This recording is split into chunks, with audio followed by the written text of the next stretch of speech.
Broadcasting live from the True Crime Today studios to the world. This is Murder in the Morning with Tony Bruschi and Stacey Cole. From the Hit Killers Podcast, Murder in the Morning. So much to talk about in the world of Diddy and his associates. This one, we're going to talk about Usher, who has come forward to explain the mysterious disappearance of his social media history on X, formerly Twitter, just the other day. Everybody was freaking out, going, oh my gosh, is this something to do with Diddy? It's caused a flurry of speculation, given his long-standing relationship with Diddy, who's facing serious criminal charges. Last week, fans noticed that Usher's entire X account was wiped clean, raising eyebrows as Combs was arrested on charges of racketeering, conspiracy, sex trafficking, and other crimes. The move led many to believe Usher was distancing himself from his former mentor. However, Usher took to X later in the day to clear the air, tweeting, "Account got hacked, and damn y'all ran with it." He assured his fans that his sudden purge was not a conscious decision to erase his past, but rather the result of a hack. He added a lighthearted note about his ongoing past, present, and future tour, encouraging fans to see him at the Intuit Dome in Los Angeles. Despite, do you believe that? Do you? I don't know. We're gonna answer that question right now, because if all of his previous posts are back because of a hack, which they should be able to restore them at X. This is the official one right here. Then I believe it. But if they're not there, then no, I don't necessarily believe it. Looks like previous posts have been restored. Going back to, well, I mean, I guess, I don't know. I don't know what's on Usher's page involving Diddy. I would imagine that anyone, including his team, I'm sure would be wiping that shit by now. I would hope so. They've had enough time. Yeah. Probably not a good idea. But I don't know. I have no idea. I don't know that Usher was all that involved in the world of Diddy as an adult. I mean, he's had some pretty harsh things to say about him over the years. In a 2016 interview on Stern, he opened up about his time living with Diddy as a teenager, admitting he saw very curious things during his stay at the rapper's mansion. Usher recalled it was pretty wild. It was crazy. There were very curious things taking place, and I didn't necessarily understand it. Usher didn't elaborate on the specifics of what he actually witnessed, and that interview is out there now on YouTube or wherever you can find it. But that's the story he's sticking with. He, as far as I know, hasn't commented on anything with Diddy yet. Usher's Instagram remains untouched. So yeah, I don't know. It's hard to tell. I mean, my other thought would be, was it wiped clear because they did a big wiping of other things, and then it, comes back and those other pages their previous posts are gone, but I think you could just delete those. How big is this net? Are we going to find out that, like, I don't know, the Carpenters from the 70s are going to get swept up in? I just feel like it's going to go into the grave now, too. People that are dead? Yeah. I mean, it's a huge net. It's going to sweep up actors and more musicians and financial people and people who sold yachts and people who sell helicopters. And, oh my God, just you name it.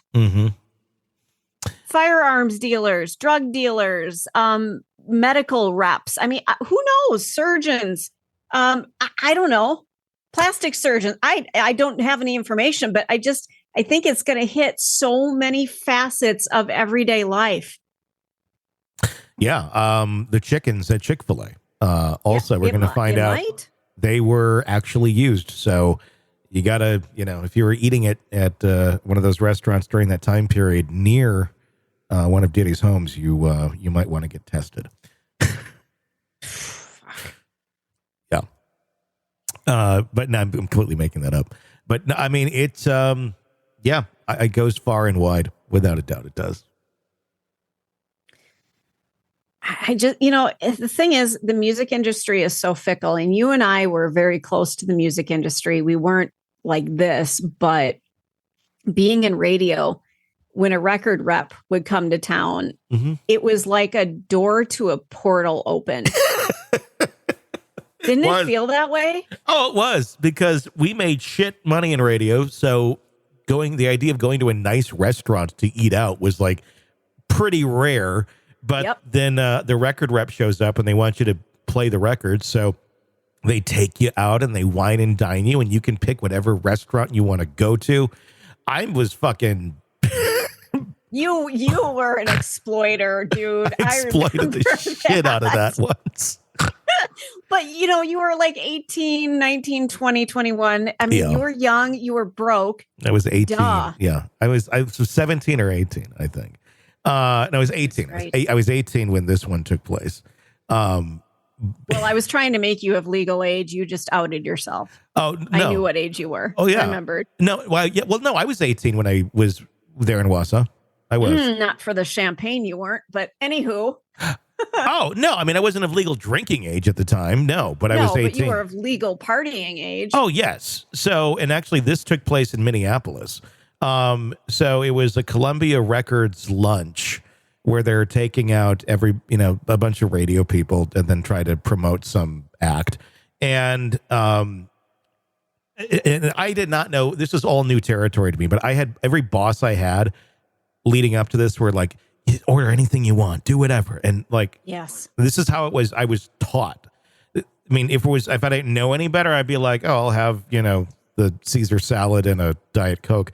But no, I was taught, no, you can get whatever you want. So get stuff for the rest of the week to take home too. So we're at Goodfellows in Minneapolis, and I order like a bottle of Dom. Good Lord. And then I order some red wine that I had no idea what the hell it was. I just went with the price tag, and it was like $300-$400. And then I got another bottle of champagne, Krug 89, which was another very expensive bottle. And I took that one to the room. Oh my God.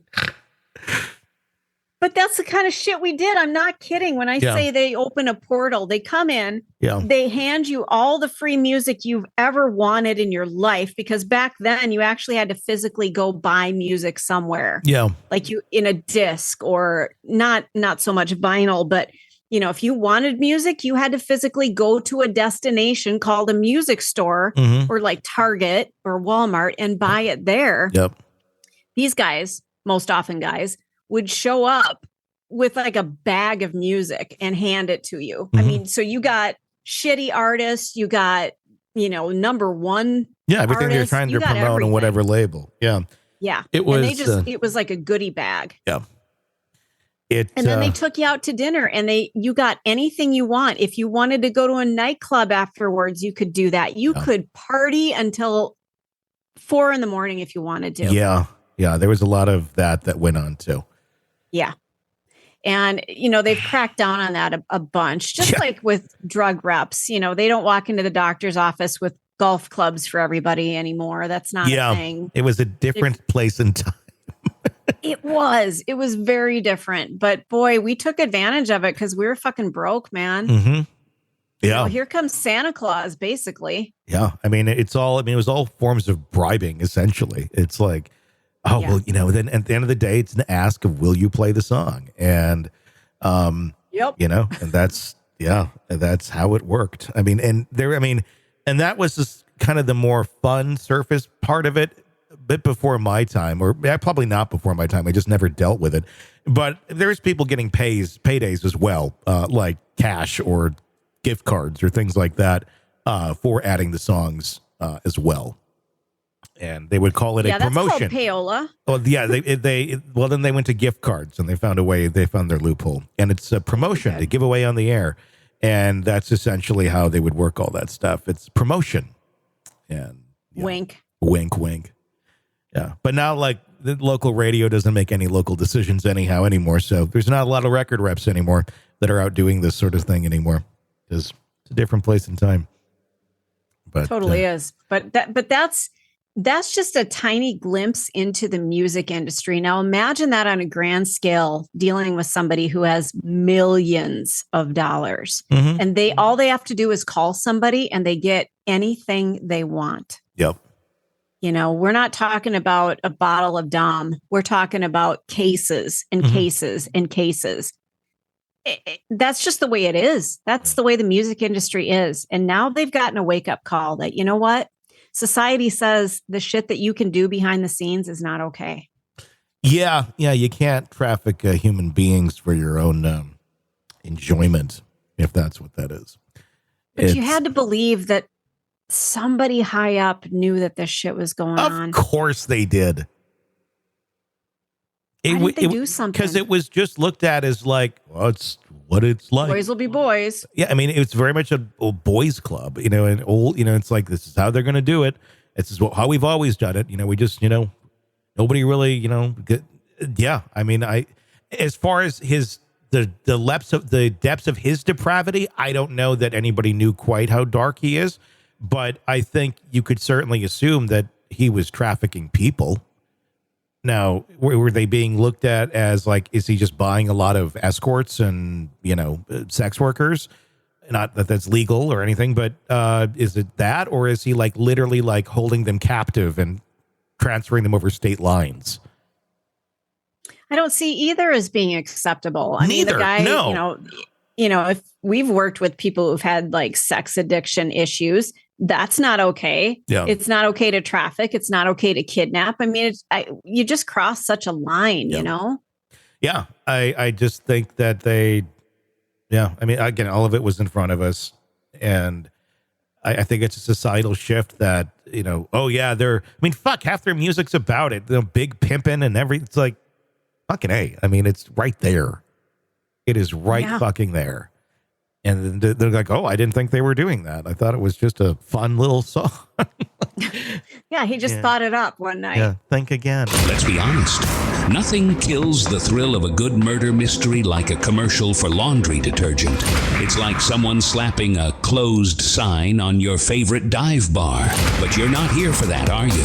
You're here for the good stuff. So ditch the ads and upgrade to True Crime Today Premium Plus on Apple Podcasts. With True Crime Today Premium Plus, you get your crime straight. No chaser.